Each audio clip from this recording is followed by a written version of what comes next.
भगवान शिव की उत्पत्ति का वर्णन अलग अलग पुराणों में मिलता है। विष्णु पुराण के अनुसार भगवान विष्णु की नाभि से कमल से पैदा भगवान ब्रह्मा जी हुए, जबकि शिव भगवान विष्णु के माथे के तेज से उत्पन्न हुए।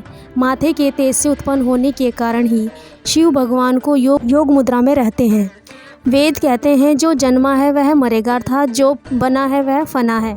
वेदों के अनुसार ईश्वर परमात्मा अजन्मा, अप्रकट, निरंकार, निर्गुण और निर्विकार है। अजन्मा का अर्थ जिसने कभी जन्म नहीं लिया और जो आगे भी जन्म नहीं लेगा।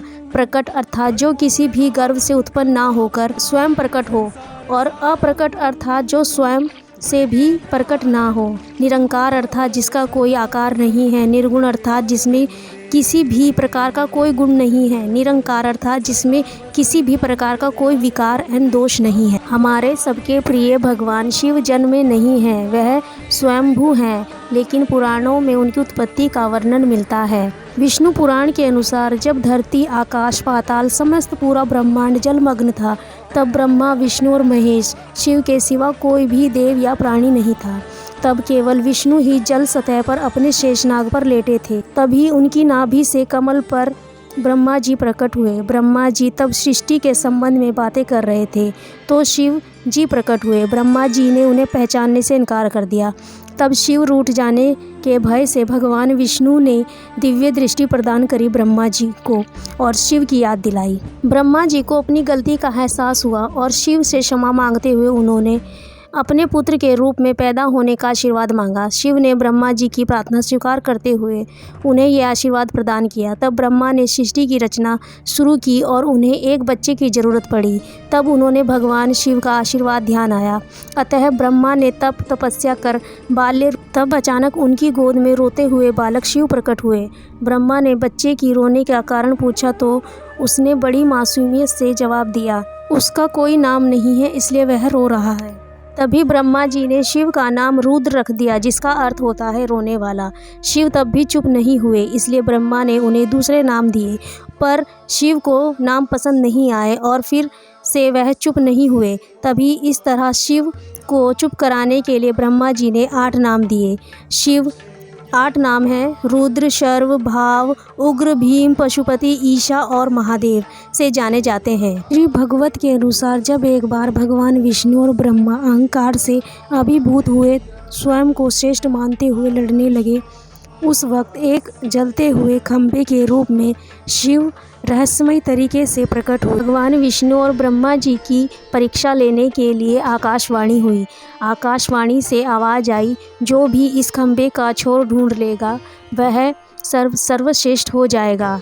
तभी ब्रह्मा जी ने एक पक्षी का रूप धर ऊपर की ओर ढूंढना शुरू किया। विष्णु जी ने ब्रह्मा का रूप रखा और पाताल में खंभे का छोर ढूंढने निकल गए, लेकिन काफ़ी प्रयास करने के बाद भी ब्रह्मा जी और विष्णु जी को खंभे का छोर नहीं मिला। अंत में जाकर उन्होंने क्षमा मांगी तो खंभे के रूप में महादेव स्वयं प्रकट हुए। खंभे का ना ही कोई अंत है ना ही कोई छोर है, वही आदि और अनंत है। वह तब भी था जब कुछ नहीं था और वह सब कुछ नष्ट हो जाने के बाद भी रहेगा, इसीलिए उन्हें प्यार से आदि देव कहा जाता है। जिस प्रकार इस ब्रह्मांड का ना कोई छोर है ना अंत है, इसी प्रकार महादेव आदि अनंत हैं और तभी से भगवान शिव को शिवलिंग रूप में पूजा जाने लगा। मान्यताओं के अनुसार एक बार शंकर जी से प्रश्न पूछ लिया, महादेव आप सबके जन्मदाता हैं, लेकिन आपके जन्मदाता कौन हैं? आपके माता पिता का क्या नाम है? इस प्रश्न का उत्तर देते हुए भगवान शिव ने कहा,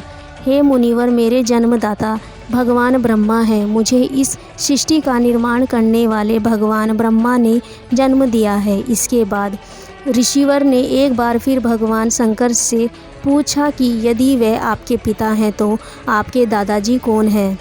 तब भगवान शिव ने उत्तर देते हुए कहा कि इस सृष्टि का पालन करने वाले भगवान श्री हरि अर्थात भगवान विष्णु ही मेरे दादाजी हैं। भगवान की इस लीला से अनजान ऋषिवर ने फिर से एक बार और प्रश्न किया, जब आपके पिता ब्रह्मा और दादाजी विष्णु हैं, आपके परदादा कौन हैं? तब शिव ने मुस्कुराते हुए उत्तर दिया, स्वयं भगवान शिव। इसीलिए शिव भगवान अनादि तथा सृष्टि प्रक्रिया के आदि स्रोत हैं और यह काल और महाकाल हैं। ज्योतिषी शास्त्र के आधार हैं। शिव का अर्थ यद्यपि कल्याणकारी माना गया है, लेकिन वह इसीलिए शिव अनादि तथा सृष्टि प्रक्रिया में आदि स्रोत हैं। यह काल महाकाल हैं, ज्योतिषी शास्त्र के आधार हैं। शिव का अर्थ यद्यपि कल्याणकारी माना गया है, लेकिन वह हमेशा लय और प्रलय दोनों को अपने अधीन किए हुए हैं। रावण, शनि, कश्यप ऋषि आदि इनके भक्त हुए। शिव सभी को समान दृष्टि से देखते हैं, इसीलिए उन्हें महादेव कहा जाता है। भगवान शिव ने ही गुरु शिष्य परंपरा की शुरुआत की थी। भगवान शिव के सबसे पहले शिष्य बृहस्पति, शुक्र, महेंद्र, मनु, भारद्वाज और आदि रहे हैं। शिव भगवान का कोई रूप नहीं है, बल्कि प्रथम गुरु आदि गुरु के रूप में माना जाता है। वह आदि योगी, यह प्रथम योगी है। इनका कोई आरंभ अनादि नहीं है और ना ही इनका कोई अंत है। इनकी कोई सीमा अनंत नहीं है। शिव ही एकमात्र ऐसे हैं जो स्वयंभू हैं, जो खुद से जन्मे हैं। दोस्तों, आप लोगों को यह हमारी रोचक जानकारी कैसी लगी, प्लीज़ कमेंट बॉक्स में ज़रूर बताइएगा और कमेंट बॉक्स में हर हर महादेव ज़रूर लिखिएगा। और सभी दोस्तों हमारी वीडियो शेयर करें, लाइक करें, कमेंट करें, सब्सक्राइब करें हमारे चैनल को। हमसे जो मिस्टेक हुई है उसके लिए हम सॉरी बोलेंगे। और वीडियो को ज़्यादा से ज़्यादा शेयर करें और प्लीज़ सपोर्ट मी। और सभी का दिल से धन्यवाद।